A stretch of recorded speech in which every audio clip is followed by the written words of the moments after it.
उत्तर प्रदेश के इटावा में ministerial collectorate कर्मचारी संघ के पदाधिकारियों का शपथ ग्रहण समारोह संपन्न हुआ, जिसमें कर्मचारी संघ के पदाधिकारियों ने उत्तर प्रदेश सरकार पर जमकर निशाना साधा। उनका कहना था कि इस सरकार में कर्मचारियों का शोषण किया जा रहा है।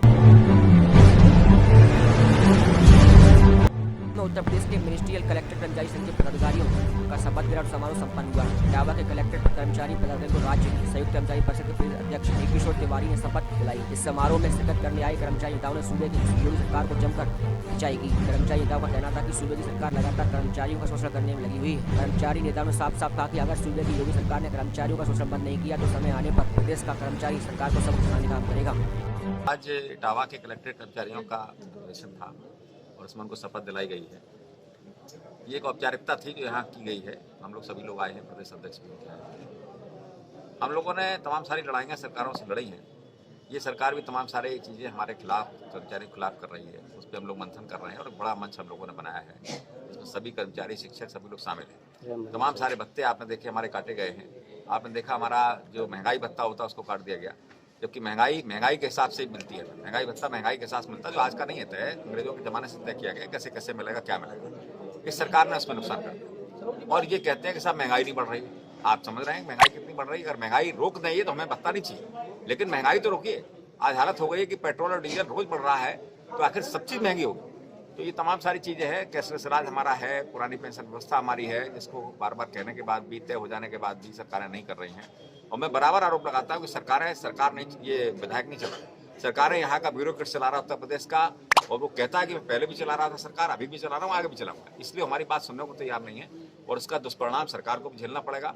और हम लोग एक बड़े आंदोलन की ओर बढ़ रहे हैं। हम लोग बड़ा आंदोलन करेंगे और अपनी बात ताकत के साथ हड़तालों के माध्यम से, बड़े बड़े आंदोलनों के माध्यम से सरकार के सामने रखेंगे। सर सामने आ रहा नहीं, सरकार संज्ञान बराबर ले रही है, लेकिन वो करना नहीं चाहती। जैसे आपने देखा 50 साल वाली बात है, उस पर तमाम सारे हम लोग आंदोलन करते रहते, तमाम बात चीफ सेक्रेटरी सब पे हमारी बैठकें में हुई, हमने विरोध भी किया है। और वो सिर्फ धमकी देना चाहते हैं कि जिससे सरकार गुलामी की तरह उनके साथ है। हमारे सरकारी कर्मचारी इस तरह बढ़ रहे हैं। और दूसरी बात ये होती है कि उनको लगा कि ये कर्मचारी के खिलाफ मुझे कार्रवाई करनी है। ये कर्मचारी उनकी जात का नहीं है, ये कर्मचारी उनके दल का नहीं है, ये कर्मचारी दूसरे को सपोर्ट करता है। अगर उन्होंने देख लिया तो ऊपर से आदेश करते हैं कि भाई इसका नाम लाओ और उसके खिलाफ कार्रवाई कर दो। हम उसका स्वागत करेंगे कि आप नीतिगत आधार पर करें। हमारा नीति बनाया, उसके लिए उत्तराखंड ने नीति बनाई है। हमने उसके लिए कहा भी है कि उत्तराखंड की भांति आप नीति बनाइए। उसके तहत अगर कोई गलत कर रहा है तो हम 50 साल की क्यों बात करते हैं, तो 40 साल की बात करते हैं। अगर आदमी गलत है हमारा तो उसको ठीक करिए, आप उसको निकालिए। जो कुछ करना, तमाम नियमावली अपनी हमारे यहाँ, हमारे कोई ऐसा नहीं है नियमावली नहीं। हर आदमी की नियमावली बनी हुई है कि इसके खिलाफ क्या कार्रवाई कर सकते हैं। लघु दंड अलग है, बृहद दंड अलग है, उनको करिए आप। कौन मना कर रहा है? लेकिन आप धमकी देकर इस तरह से हम लोगों को परेशान कर रहे हैं, ये अच्छी बात नहीं है। सर एक अंतिम से पहला उसका अधिकार ये है कि वो निवेदन करे, प्रत्यावेदन दे अपना, कि वो अपना मताधिकार वो समाप्त कराए। पहले जो निकाला गया उसको पहले वो कराएगा। उसके बाद जब वो सामान्य सदस्य, हमारा भी तो हमारा सामान्य सदस्य नहीं है, वो जब सामान्य सदस्य हो जाएगा उसके बाद लड़ने का अधिकार है। सामान्य सदस्यता ग्रहण करने से पहले कोई न चुनाव लड़ सकता है न रह सकता है। यही तो संवैधानिक व्यवस्था हमारे यहाँ है, यही अनुशासन है हमारे यहाँ। हमारा कोई राजनीतिक दल नहीं है कि अपने आप बात करने लगेगा, अपने आप चुन के खड़ा हो जाएगा। हमारे यहाँ संवैधानिक व्यवस्था के तहत चलेगा। जो प्रदेश नेतृत्व कहेगा, जिसको मान्यता देगा, वही आदमी मान्य होगा। इसके अलावा कोई मान्य नहीं हो सकता। श्री अरविंद शर्मा के नेतृत्व में एक जुझारू क्रांतिकारी नवनिर्वाचित कार्यकारिणी का गठन हुआ है। आज उसका शपथ ग्रहण समारोह हुआ है, जिसको हमारे मुख्य अतिथि आदरणीय इंजीनियर हरकिशोर तिवारी जी ने शपथ दिलाई। हमारी अध्यक्षता में आज कार्यक्रम संपन्न हुआ है और जिला शाखा हमारी कर्मचारियों के साथ बैठक करके और कर्मचारियों का जो स्थानीय स्तर पर जो समस्याएं होंगी, वो जनपदीय समस्याओं को लेकर के एक मांग पत्र जिलाधिकारी को देंगे। और इस समय हमारा प्रदेश स्तर की अलग से कार्रवाइयाँ चल रही हैं। हमारा कर्मचारी शिक्षक अधिकारी पेंशन सत्कार मंच का गठन किया गया है और उसकी भी जनपद शाखाएं गठित करानी है, जिसमें भी कलेक्ट्रेट को प्रमुख भागीदारी किया जाना है।